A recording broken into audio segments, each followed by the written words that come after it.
The US Navy had never been completely happy with its heavy cruisers in the interwar period.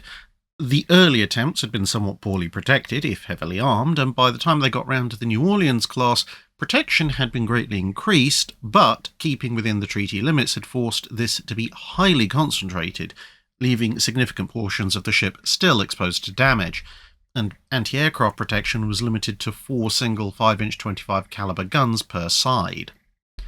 The one-off USS Wichita improved this with the use of the 5-inch 38 caliber weapon, and by placing 2 guns on the centerline superfiring over the main turrets, this increased the anti-aircraft broadside to 5 guns, but these efforts and the implementation of better armour had left the ship overloaded and in need of special measures to keep her stable. With the collapse of the treaty system, the US Navy could finally try for a balanced heavy cruiser design. This led to a series of design studies at the end of the 1930s, but it was rapidly decided to go with the idea of a treaty-era armament, namely 9 8-inch guns in 3 triple turrets, but to have the rest of the ship actually balanced around protection against similar guns, while retaining a decent speed and a good operational range, and finally, decent anti-aircraft firepower. Although the US was not yet at war, there was a fairly good chance it might be soon. So the Wichita as a heavy cruiser and the Cleveland-class light cruiser designs were used to a degree as inspiration, rather than doing a completely clean slate design.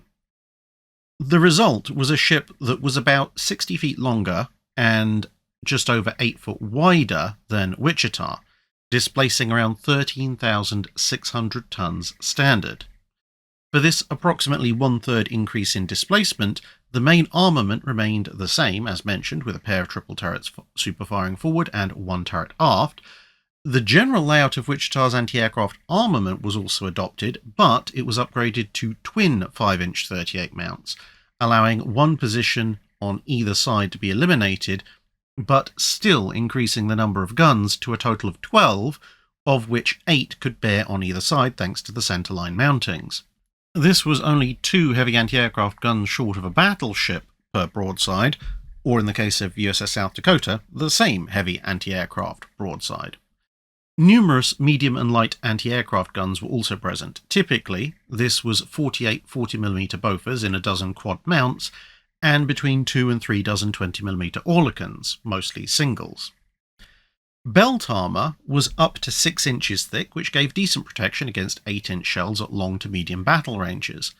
The decks were 2.5 to 3 inches thick, depending on your source, and if you count the deck plating underneath the armour plating. The turrets had up to 8 inches of armour on their faces.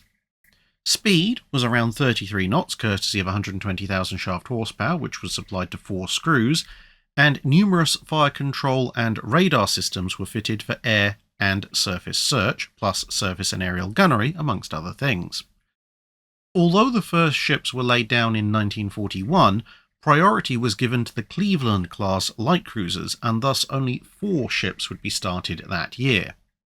The severe losses to US heavy cruisers in the Guadalcanal campaign, as well as a glut of Clevelands, then led to the resumption of construction in 1943, with a total of 14 ships being built. 4 Oregon City class, an adapted design, would also end up being built starting in 1944. About half the class managed to commission early enough to see service in World War II, with none being lost, although 2 were badly damaged. USS Canberra was hit by an aerial torpedo in October 1944, and USS Pittsburgh lost her bow to a typhoon just before the war's end. As the Cold War progressed, the class gradually lost members as their size made them expensive to run, but on the other hand, that same size also lent them to conversion to test new technologies, and many of the remaining ships would find a wide variety of refits in their future. Fairly standard was the replacement of all the light and medium anti-aircraft guns with 3-inch 50 cal guns with autoloaders, but some ships found themselves briefly carrying Regulus nuclear-armed cruise missiles, while others found themselves converted to carry less apocalyptic missile fits.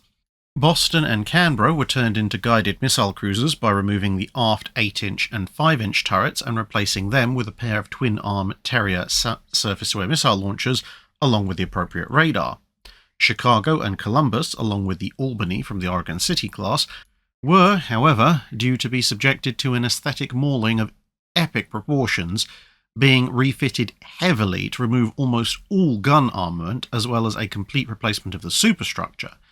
This gave them a pair of twin-arm Talos surface-to-air missile launchers, one fore and one aft, a pair of twin-arm Terrier launchers, one on either side, plus an anti-submarine ASROC missile launcher and a pair of triple launchers for anti-submarine torpedoes.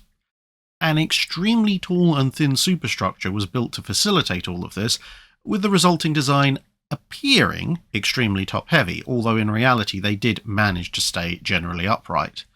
And they also succeeded in looking like someone had taken a photo of a relatively normal ship and then scaled it horizontally down and then stretched it vertically up.